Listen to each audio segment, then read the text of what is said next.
नमस्कार विद्यार्थी मित्रांनो, आज 5 जून 2025. आज आपण पाहणार आहे द हिंदूच्या इम्पॉर्टंट न्यूज, ज्या की आपल्याला प्रिलिम्स मध्ये त्याचे क्वेश्चन्स येऊ शकतात. तर काय महत्त्वाचे न्यूज आहेत ते आज आपण बघूया किंवा आजच्या घडामोडी बघूया. तर सर्वात महत्त्वाचा पहिला जर विचार केला तर सेन्सस बद्दलची आज न्यूज आहे, ज्याच्यात next census to be conclude by March 2027. Government of इंडियाचं हे म्हणणं आहे. आता पहिले आपण समजून घेऊया सेन्सस म्हणजे काय. तर सेन्सस काय असतो, तर हा दर डिकेडल म्हणजे 10 वर्षानंतर डेटा कलेक्ट केला जातो. डेटा जो कलेक्ट केला जातो तो महत्त्वाचा जर इथं विचार केला तर पहिला जो हे आहे की डेटा जो आहे तो पॉप्युलेशनचा असतो, लोकसंख्या किती आहे त्याच्यावर असतो.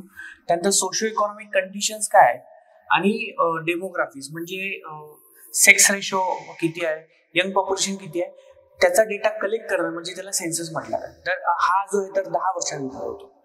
महत्वाची हे काय आहे, याच्यानंतरचा फॅक्ट्स काय जे की आपल्याला क्वेश्चन विचारू शकतात. त्या कंडक्ट कोण करतं, तर हा मिनिस्ट्री ऑफ होम अफेअर्सच्या अंतर्गत जे आहे सेन्सस कमिशनर असतात. आणि हे जे सेन्सस कमिशनर आहे त्यांचं ऑफिस जे रजिस्ट्रार जनरल हे ऑफिस आहे, हे जे आहे हे डेटा कलेक्ट करतात किंवा सेन्सस कंडक्ट करतात. फ्रिक्वेन्सी जर आपण विचार केली तर दर 10 वर्षांनी होते. 2021चा सेन्सस जो होता हा 16वा सेन्सस असू शकला. हा एमपीएससीचा क्वेश्चन इथे येऊ शकतो. ओके, आणि तो रिशेड्यूल झाला 2027 मध्ये. याचा लिगल बेसिस काय, कोणत्या बेसिसवर डेटा कलेक्ट केला जातो, त्याच्यासाठी जे आहे सेन्सस ऍक्ट पास केला गेला होता 1948 नुसार. त्यानुसार ते डेटा कलेक्ट करतात. आणि आता जो 2027 मध्ये जो सेन्सस डेटा कलेक्ट केला जाणार तो 2 फेजेस मध्ये येणार आहे. त्यापेक्षा महत्वाच्या 2 गोष्टी आहेत इथं. ते म्हणजे की हा फर्स्ट टाइम असं होणार आहे की डिजिटल सेन्सस डेटा घेतला जाणार आहे कंडक्टेड डिजिटली इन 2 फेजेस. त्याच्यामुळे काय होणार, अॅक्युरेसी आणि इफिशियन्सी वाढणार. आणि आणखी महत्वाचं म्हणजे की 17 वर्षानंतर पहिल्यांदा कास्ट डेटा जो आहे तो इन्क्लूड केला जाणार आहे. ओके, सिग्निफिकंट स्टेप राहणार आहे सोशल जस्टिस आणि पॉलिसी मेकिंगसाठी. याचा अर्थ काय की याचं जर तुम्ही विचार करा 2011 मध्ये पण कास्ट डेटा कलेक्ट केला गेला होता, पण तो पब्लिश केला गेला नाही. ओके, यानंतर जे आहे की फर्स्ट सेन्सस जे झालं होतं ते 1872 मध्ये झालं होतं आणि फर्स्ट कॉम्प्रिहेन्सिव्ह सेन्सस जे आहे ते 1881 मध्ये घेण्यात आलं होतं. आणखी महत्वाचं याच्यात जर थोडासा विचार केला की क्वेश्चन्स येऊ शकतात असे पॉइंट जे आहेत, तर फर्स्ट इंडियन सिटी सेन्सस जे आहे ते 1830 मध्ये घेतलं होतं बाय हेनरी वॉल्टर यांनी डक्कामध्ये. महत्वाचा पॉइंट आहे जो की आता बांगलादेशमध्ये आहे. फर्स्ट नॉन सिंक्रोनस सेन्सस जे आहे 1872 मध्ये झालं होतं, जे सन्मान सांगितलं. कोणी घेतलं तर लॉर्ड मेयोनी घेतलं होतं. आणि 1881 मध्ये जो कॉम्प्रिहेन्सिव्ह सेन्सस झाला होता तो WC Plowden then census commission of India यांनी घेतलं होतं. तसंच USA आणि UK जे आहे हे सेन्सस जे आहे ते आपल्या दर 10 वर्षानंतर कंडक्ट करतात. तसंच कॅनडा आणि जपान जे दर 5 वर्षानंतर तिथं सेन्सस कंडक्ट केल्या जाते किंवा घेतल्या जाते. तर हा महत्वाचे पॉइंट होते सेन्ससच्या बाबतीत. नंतरचा जो महत्वाचा आजचा पॉइंट किंवा टॉपिक जो आहे तो आहे CAQM म्हणजे काय, तर commission for air quality management आहे. तर commission for air quality management जे आहे स्पेसिफिकली NCR साठी म्हणजे दिल्ली आणि बाजूची रिजन जे आहे तिथं एअर क्वालिटी जी आहे ते खूप खराब होत चाललेली आहे, पोल्युशन वाढत चालले, ते थांबवण्यासाठी commission for air quality management जे आहे स्थापन करण्यात आलं होतं. स्पेसिफिकली जर विचार केला तर एअर क्वालिटी इम्प्रुव्हमेंट करण्यासाठी, मेजर्स घेण्यासाठी. याच्यात दिल्ली आहे, UP आहे म्हणजे वेस्टर्न UP आपण म्हणू शकतो. त्यानंतर पंजाब, हरियाणा आणि राजस्थान इथला एरिया इथं कव्हर करण्याचा प्रयत्न केला जातो. To combat air pollution establish केव्हा झालं होतं, तर इथं क्वेश्चन विचारू शकतात. तर 2021 मध्ये हे एस्टॅब्लिश करण्यात आलं होतं. ओके, एन्फोर्स मेजर्स यांनी काय मेजर्स घेतले होते ते म्हणजे ग्रेडेड रिस्पॉन्स ऍक्शन प्लान हा होता. कंपोजिशन जे आहे तर चेअरमॅन कोण आहे याचा, तर रिटायर्ड गव्हर्नमेंट ऑफिशियल असतो जो की सेक्रेटरी रँकचा किंवा अबोवचा असतो. ओके, आणि तसे सेंट्रल आणि स्टेट गव्हर्नमेंटच्या याच्यात एक्सपर्ट्स आणि स्टेक होल्डर्स पण असतात. सोबत याच्यात विचार करता पॉवर करता पेनॉल्टी पण इम्पोज करू शकतात अराउंड किंवा अप टू 1 करोड पर्यंत, आणि 5 years इम्प्रिझनमेंट पण हे देऊ शकतात. These are the important points जे की लक्षात ठेवणं गरजेचे आहे. त्यानंतरचा जो इश्यू आहे सागर संपदा आहे. सागर संपदा म्हणजे आता इथं काय की लिबेरियन एक वेसल म्हणजे जहाज जी होती MSC एल्सा ही अरेबियन सी मध्ये केरला जे आहे तिथं 24 मेला पाण्यात बुडली. आणि त्या पाण्यात बुडल्यामुळे काय झालं की अराउंड हे केरळापासून 36 ते 37 किलोमीटर दूर आहे. त्याच्यामुळे केमिकल जे आहे ते जास्त हार्मफुल जे आहे ते स्प्रेड झाले. ओके, तर ते किती स्प्रेड झाले तर अराउंड 2:1 चा रेशो होता किंवा 2:1 चा रेशो होता. नंतर 2:2 चा रेशो होता नॉटिकल माइल. म्हणजे एक नॉटिकल माइल म्हणजे 1.872 अराउंड होते, म्हणजे 1800 मीटर आपण म्हणू शकतो. तर अराउंड 2 नॉटिकल माइल पर्यंत हे स्प्रेड झालं होतं. त्यामुळे केमिकल इश्यूज इथं झाले, ऑइल स्पिल झाला होता. ओके, आणि त्यामुळे काय झालं की हजार्डस केमिकल जे होते, जसं की आपण म्हणू शकतो की कॅल्शियम कार्बाईड जे आहे त्या वेसल्स मध्ये होतं. आणि त्याच्यामुळेच काय झालं की ते चेक करण्यासाठी इकॉलॉजिकल स्टडीसाठी सागर संपदा आपण हे केलं. हे वेसल आहे, एक जहाज आहे. ओके, मग आता हे काय करते ते आपण थोडंसं पाहूयात. तर लिबरेरियन फ्लॅग जेव्हा हे झालं होतं त्यानंतर फिशरी ओशिओग्राफिक रिसर्च वेसल जे आहे ही वेसल आहे, ती हे सागर संपदा म्हणून आपण नाव दिलं आहे. हे स्पेशलाइज रिसर्च वेसल आहे. ते काय करते की सेंट्रल मराईन फिशरीच्या अंतर्गत हे काम करते, रिसर्च इन्स्टिट्यूटच्या अंतर्गत मिनिस्ट्री ऑफ अर्थ सायन्सच्या मध्ये. काम काय आहे असं तर काम आहे रिसर्च करणं आणि फोकसिंग फिशरी रिसोर्सेस कुठे आहे, मराईन इकोसिस्टीम परिसंस्था जी आहे ती व्यवस्थित आहे का आणि त्याचा एन्व्हायरमेंटल इम्पॅक्ट काय होऊ शकतो ते चेक करण्यासाठी ही सागर संपदा जी आहे ते कंडक्ट केल्या जाणार आहे. आणि that is it was in the news, जी की महत्वाची न्यूज होती. आता ही जी सागर संपदा जी आहे ज्याला ओशनिक रिसर्च वेसल आपण जे म्हणतो, फिशरी ओशनिक रिसर्च वेसल, ही 1984 मध्ये आपण घेतली होती Denmark. These are the important points जे की लक्षात ठेवा. त्यानंतर central board of film certification. आता इथं काय झालं होतं की मनुषी हे जी मूवी आहे त्यांना सर्टिफिकेट दिल्या गेलं नाही. सर्टिफिकेट कोण देतं तर central board of film certification certificate देतं, आणि त्यांनी सर्टिफिकेशन दिलं नाही म्हणून it was in the news. ते एस्टॅब्लिश केव्हा झालं होतं तर सीबीएफसी जे आहे इट्स अ स्टॅट्युटरी बॉडी, वैधानिक संस्था जी ही आहे, म्हणजे पार्लमेंटने बनवली आणि it comes under the ministry of information ब्रॉडकास्टिंगच्या अंतर्गत येते. आणि हे फॉर्म जी झाली होती ती सिनेमॅटोग्राफी ऍक्ट 1952 च्या अंतर्गत बनली होती. प्रिलिम्स ओरिएंटेड इम्पॉर्टंट पॉइंट्स आहेत. याचं काम काय तर हे काम आहे सर्टिफिकेट देण्याचं. एखादी मूवी जर रिलीज करायची असेल तर त्याच्यात काही कॅटेगरीज आहे, यू कॅटेगरी आहे, युए कॅटेगरी आहे, ए कॅटेगरी आणि एस कॅटेगरी आहे. 2025 मध्ये थोडेसे चेंजेस झाले होते आणि त्यांनी सीबीएफसीने काय केलं की एज बेस युए सब कॅटेगरी जे आहे ते इंट्रोड्यूस केल्या गेलेल्या आहेत. सोबतच पेनल्टीज पण हे देते. हेडक्वार्टर याचं कुठं आहे तर मुंबईमध्ये याचं हेडक्वार्टर आहे. These are the important points. आणि headed by the chairman, appointed by the central government appoint करतो. तर काही फॅक्च्युअल डेटा आहे इम्पॉर्टंट आहे. सोबतच ब्रिक्स समितीबद्दल आपण बोलूया. तर ब्रिक्स समिट जे ते होणार आहे त्याच्याबद्दल जर विचार केला तर 17 ब्रिक्स समिट जे ते शेड्यूल होणार आहे 7 आणि 8 जुलै. तर कुठं होणार आहे याच्यावर क्वेश्चन विचारू शकता. पहिला महत्वाचा पॉईंट काय तर हे कुठं होणार आहे तर हे रिओ दी जेनेरो ब्राझील मध्ये होणार आहे. क्वेश्चन असे विचारलेले 2025 मध्ये. ओके, मेंबर्स कोण आहे तर मेंबर्स लक्षात ठेवणं गरजेचं आहे. पहिले तर ओरिजिनल मेंबर्स आहेत BRICS, Brazil, Russia, India, China आणि साऊथ आफ्रिका, ज्याच्यावर नाव दिलं ब्रिक्स. त्यानंतरचे कोणते आहे इजिप्त, इथिओपिया, इराण, इंडोनेशिया 2025 मध्ये जॉईन केलं आणि युएई 2024 मध्ये यांनी सगळ्यांनी जॉईन केलं होतं. प्रेसिडेन्सी कोण अज्युम करणार आहे यावेळेसची 2025 ची तर हे ब्राझील अज्युम करणार आहे. ओके, फोकस कशावर आहे तर ट्रान्झॅक्शन जे होणार आहे म्हणजे जो ट्रेड होतो तो ट्रेड कशावर होणार आहे, लोकल करन्सी जे आहे त्याच्यात होणं गरजेचं आहे असा त्यांचा फोकस राहणार. आता काय होतं, आतापर्यंत हा डॉलर मध्ये होतो, तो चेंज करून त्याची डॉमिनन्सी कमी करण्यासाठी लोकल करन्सीज मध्ये ट्रान्झॅक्शन व्हावं आणि अल्टरनेटिव्ह पेमेंट प्लॅटफॉर्म क्रिएट करण्यासाठी त्याचे फोकस राहणार.